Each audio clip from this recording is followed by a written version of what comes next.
this is Dr. Logic. Security level Omega. Password Death by Zelda 26 4 1989. Access protocol. Hidden secrets. File name. Weightlifting.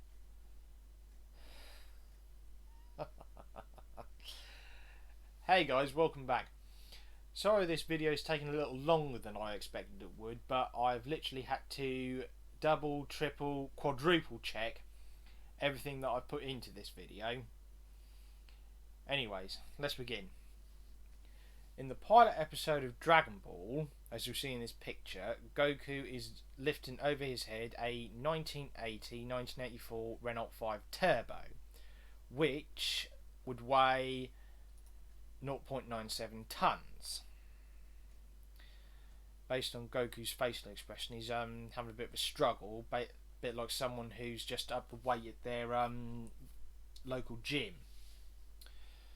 Yeah, if you can lift the weight so easily, up it a little bit so your workout is more effective.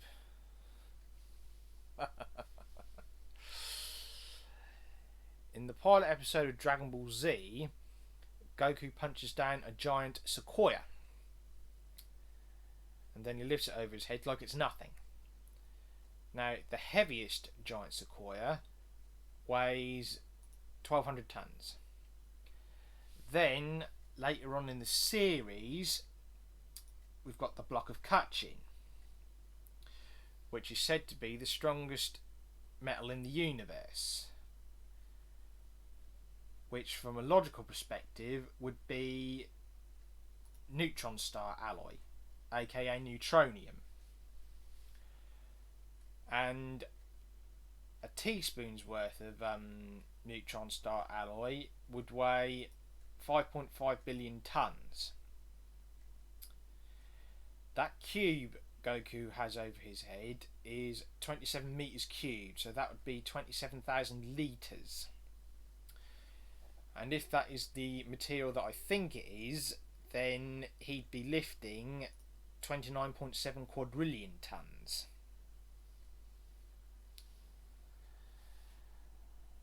So, in the pilot episode of Dragon Ball, we've got him lifting a car that is only 0.97 tons, and his power level at the time is only 10.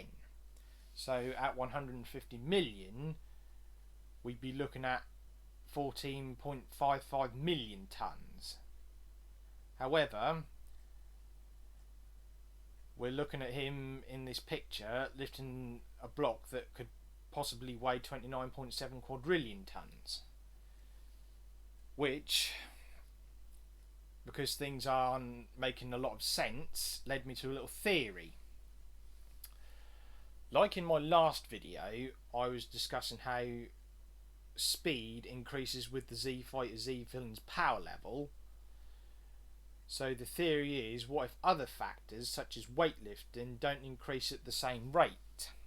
For example, what if their weightlifting capabilities increase faster at lower levels and increase slower as their power levels get higher, until they reach a certain power level where the weightlifting capabilities increase along with their power, so to speak.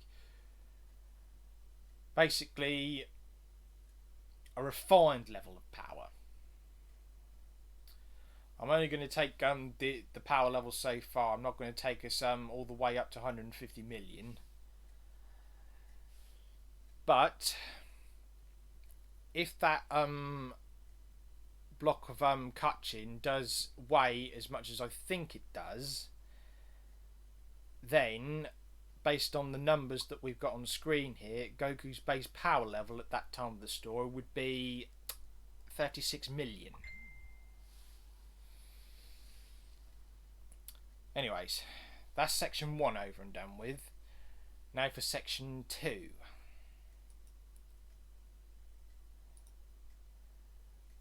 "10 tons on each limb."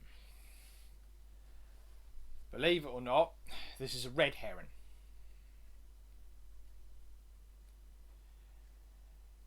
The weights on each limb aren't for weightlifting.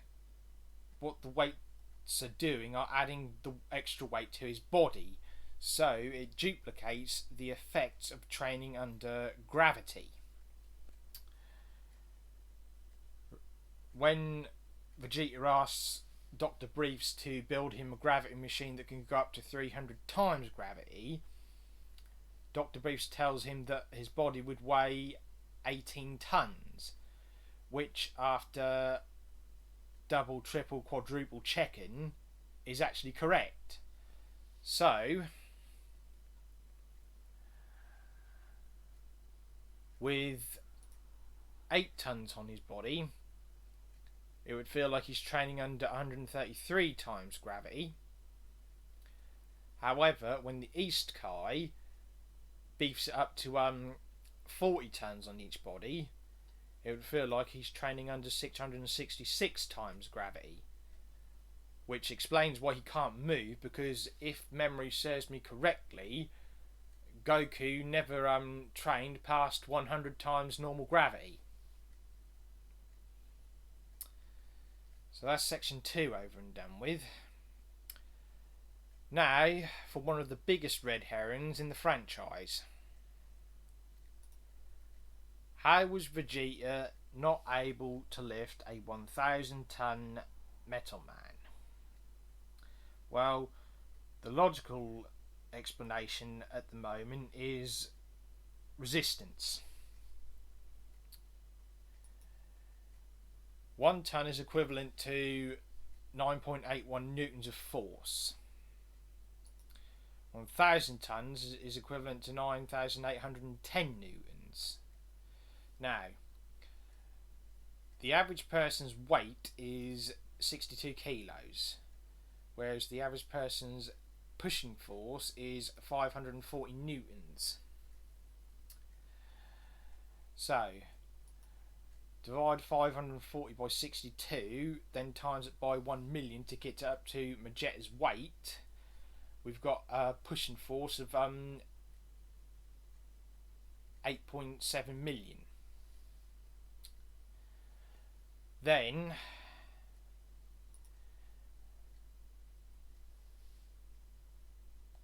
that would be equivalent to 887 tons.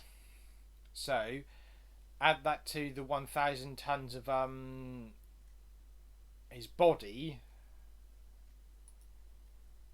That would be a pushing force of 1887 tons. However, this is only for an average person. With the Z Fighters Z villains, we're not dealing with an average person, because with their energy, they can increase these factors. However, before I continue, in the Cell game saga, when Cell starts his training for his tournament, we see him stop a comet with one hand. Now, a comet's average mass is 500 trillion kilos, and they travel at 40,000 meters per second. So that would create a pushing force of 20 quintillion newtons, which is equivalent to just over 2 quadrillion tons rather, sorry. Then in the Kid Buu saga at Super Saiyan 2, if I recall correctly, Goku pushes apart a mountain, and the smallest mountain in the world weighs just over 24 million tons. So the logic with the Metal Man still doesn't sound very clear. However, right, I'm going to have a little fun with this. I'm going to bring it up to the power level up to 46 million, just to say have a little bit of fun. So that would be 37.95 quadrillion tons. So if we divide that by 62, which is an average person's weight, then times it by 1 million to get it up to Vegeta's weight, he's got a pushing force of 612 quintillion tons. So, where resistance comes in, he'd only need 0.0062% resistance against base Vegeta and 0.31% resistance against Super Saiyan Vegeta. Whereas, from the other perspective of 1887 tons, if we divide that by 5, because an average person's power level in Dragon Ball's in the Dragon Ball franchise rather is 5, and we'll just times it by the weight, because as I've said, that little theory of mine, their weightlifting isn't equivalent to their power level. So we'll just times it by the weight of that power level, and it brings us to 14.3 quintillion tons.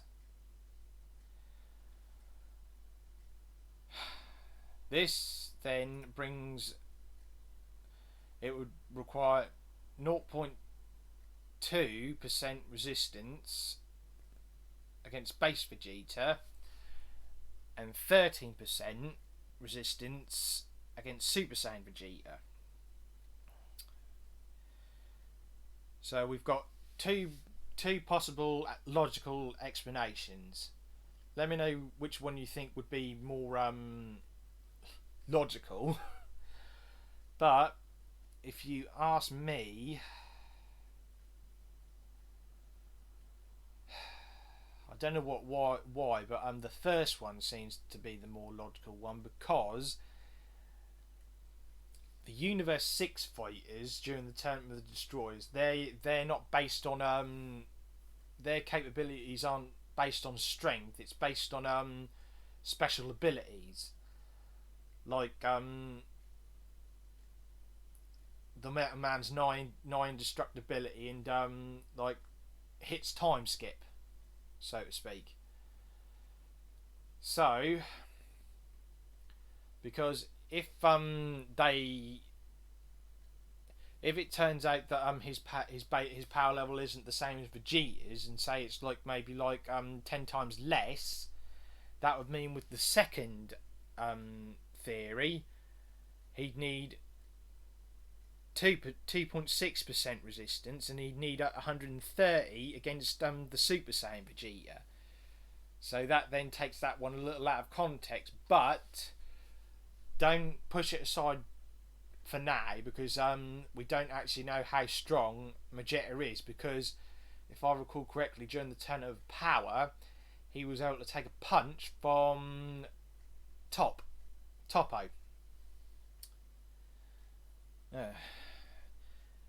Now, here's another thing that could prove that the Red Herring is resistance, and that is Kale, legendary Super Saiyan Kale, when she's able to lift Vegeta, no problem. Now, there is a logical explanation how she is actually able to lift him, and it's not because she's a legendary Super Saiyan and because she's stronger than Super Saiyan Blue or anything. Because think about it, in the anime, she can't even hurt Super Saiyan 2 Goku, and he can't hurt her back, so he puts himself at the amount of Super Saiyan Blue that he needs only to defeat her. If he's using his full Super Saiyan Blue against Kale when he fights her, then that would be absolutely ridiculous, because he'd end up killing her. Anyways, as for the Red Herring here, look at where Kale is lifting Vegeta. With Vegeta, he tried to lift him from his foot, which is somewhere that Vegeta can easily apply resistance.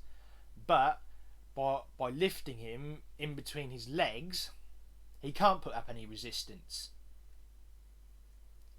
It's the same with him the way she's at the bottom of the page where she's got him by his back. Can't put up any resistance. So that would be the logical explanation of how she's able to lift him. Anyways, that's all I've got time for now, guys. Thanks for watching, and next time on Dragon Ball Z, as they say, I'll be going over the hidden secrets of energy. So, if you're interested, like and subscribe, and let me know what you think of these theories in the comments section. Take care for now, guys. I'll see you later.